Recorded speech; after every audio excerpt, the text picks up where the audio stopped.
குருவழியே ஆதி ஆதி, ஓம் குருமொழியே வேதம் வேதம், ஓம் குருவெளியே தீபம் தீபம், ஓம் குருபதமே காப்பு காப்பு. கல்யாண் ஜுவல்லர்ஸ் வழங்கும் பாக்கியம் சேனல் நேயர்கள் அனைவருக்கும் கிருஷ்ணன் பாலாஜியின் பணிவான வணக்கம். ஆனந்த ராகமாய் ஓர் ஆன்மீக பயணம். நீங்கள் பார்த்து கொண்டிருப்பது உங்கள் பாக்கியம் சேனல்.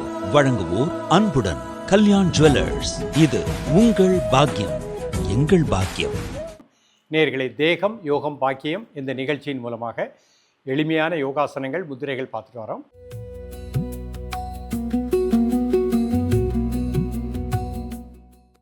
இன்றைக்கு நம்ம பார்க்கக்கூடியது வக்ராசனமும் வருண முத்திரையும்.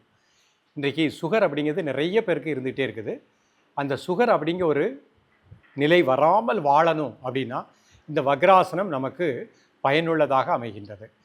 இந்த ஆசனத்தை நம்பிக்கையோடு காலை மாலை இருவேளையும் சாப்பிட்றதற்கு முன்பாக ப்ராக்டிஸ் பண்ணிகிட்டே வாங்க. 48 நாட்கள் முருங்கைக்கீரை உணவில் எடுத்துக்கோங்க. நிச்சயமாக எவ்வளோ ஹை லெவல் சுகராக இருந்தாலும் டெஸ்ட் பண்ணி பாருங்கள், முதல்ல கண்ட்ரோலுக்கு வரும். நீங்கள் தொடர்ந்து பயிற்சி பண்ணிகிட்டே வாங்க. உணவிலும் ஒரு ஒழுக்கத்தை ஏற்படுத்தி கொள்ளுங்கள். காலை எழக்கூடிய நேரம் 4லிருந்து 5 மணி வரை, இரவு தூங்கக்கூடிய நேரம் 9:30 to 10. அந்த 10லிருந்து காலை 4 மணி வரைக்கும் ஒரு ஆழ்ந்த நிதிரை இருக்கணும். உணவில் ஒழுக்கத்தை ஏற்படுத்தி கொள்ளுங்கள். பசிக்கும் பொழுது பசியறிந்து சாப்பிடக்கூடிய பழக்கத்தை ஏற்படுத்தி கொள்ளுங்க. சுகர் அதிகமாக உள்ளவங்க காலை சிறுதானிய உணவு, இரவும் சிறுதானிய உணவு, கேழ்வரகு, குதிரைவாலி அரிசி, அந்த மாதிரி அதில் ஏதாவது ஒரு உணவு எடுத்துக்கோங்க. எடுத்துக்கொண்டு இந்த வக்ராசனத்தை காலை மாலை ப்ராக்டிஸ் பண்ணிகிட்டே வாங்க. 48 நாட்களில் நல்ல ரிசல்ட் தெரியும். நீங்கள் எந்த டாக்டர்கிட்ட ட்ரீட்மெண்ட் எடுத்தாலும் அவரிடமே நீங்கள் இந்த பயிற்சிகளை பண்ணுறேன்ட்டு சொல்லி ஒரு 21 days கழித்து பயிற்சி நீங்கள் டெஸ்ட் எடுங்க. டெஃபினட்டாக அதனுடைய சுகர்களுடைய நிலை கண்ட்ரோலுக்கு வரக்கூடிய நிலை கிடைக்கும். தொடர்ந்து நீங்கள் டாக்டர் அட்வைஸ் படியே மாத்திரைகளை கிராஜுவலாக குறைத்துட்டு அப்புறம் இந்த யோகாசனங்களை மட்டுமே வாழ்வில் பயிலலாம். இப்பொழுது இதனுடைய செயல்முறை விளக்கத்தை தெளிவாக காண்போம்.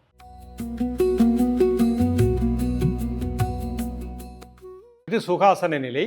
மெதுவாக இன்ஹேல் பண்ணுங்கள், மெதுவாக எக்ஸேல் பண்ணுங்கள் 3 times.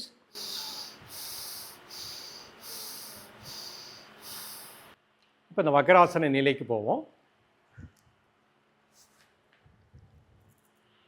இது முதல் நிலை. நிமிர்ந்து உட்காந்துக்கணும்.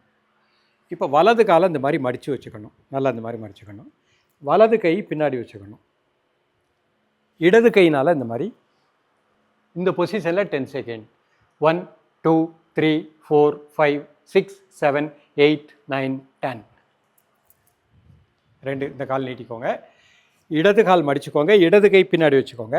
வலது கையினால் இப்படி டர்ன் பண்ணுங்க. 1 2 3 4 5 6 7 8 9 10. கால் நீட்டிக்கோங்க. Normal breathing. மீண்டும் ஒரு முறை பண்ணுறேன். முதல்ல நிமிர்ந்து உட்காந்துருக்கிறேன். வலது கால் மடிச்சுக்கிடுறேன். வலது கை பின்னாடி வச்சுக்கிடுறேன். இடது கையினால் இப்படி டர்ன் பண்ணுங்கள். இந்த பொசிஷனில் 10 செகண்ட். 1 2 3 4 5 6 7 8 9 10. கால் நீட்டிக்கோங்க. இடது கால் நல்லா மடிச்சுக்கோங்க. வலது கால் நேராக வச்சுக்கோங்க. இடது கை பின்னாடி வச்சுக்கோங்க. இந்த மாதிரி வலது கையினால் இப்போ இந்த பொசிஷனுக்கு வந்த உடனே 10 செகண்ட். 1 2 3 4 5 6 7 8 9 10. கால் நீட்டிக்கோங்க. இந்த மாதிரி தொட்டுக்கோங்க. ரிலாக்ஸ் பண்ணிக்கோங்க. இப்போ அப்படி சுகாசனத்துக்கு வந்துடுறேன். இப்போ இந்த ஆசனம் முடித்த உடனே வருண முத்திரை பண்ண போகிறோம். சுண்டு விரல், பெருவிரல் நுனி. நல்லா மூச்சை உள்ளெழுத்து மூச்சை வெளியே விடுங்க ஒரு 3 முறை. Normal breathing. 2 நிமிடம் முதல் 5 நிமிடங்கள் காலை மாலை சாப்பிடுவதற்கு முன்பாக ரிலாக்ஸ் பண்ணிக்கோங்க. வக்ராசனம், வருண முத்திரை, உணவில் ஒழுக்கம், 48 நாட்கள் முருங்கைக்கீரை. பேங்க்ரியாஸ் சீராக சரியாக சுரக்கக்கூடிய நிலை கிடைக்கும். சுகர் லெவல் நார்மலுக்கு வந்துடும். இப்போ சுகர் உள்ளவங்க மட்டும்தான் அது பண்ணணும்னு இல்லை, எல்லோருமே இந்த பயிற்சி பண்ணுவதற்கு 5 minutes தான் ஆக போகுது.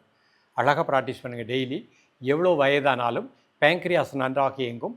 சுகர் அப்படிங்கிறது ஒரு பரம்பரை வியாதின்னு சொல்கிற மாதிரிங்க. இந்த பயிற்சி ப்ராக்டிஸ் பண்ணிகிட்டே வந்தீங்கன்னா நிச்சயமாக அந்த பரம்பரை வியாதின்னு சொல்வதற்கு முற்றுப்புள்ளி வைத்து விடலாம். இந்த ஜெனரேஷனில் உங்களுக்கு இந்த பயிற்சியை அழகாக ப்ராக்டிஸ் பண்ணுங்கள். உங்கள் கணையம் நன்றாக இயங்கும். இதை பார்க்கக்கூடிய ஒவ்வொரு பெற்றோர்களும் உங்கள் குழந்தைகளுக்கு இந்த பயிற்சியை அழகாக பயிற்றுவீங்க.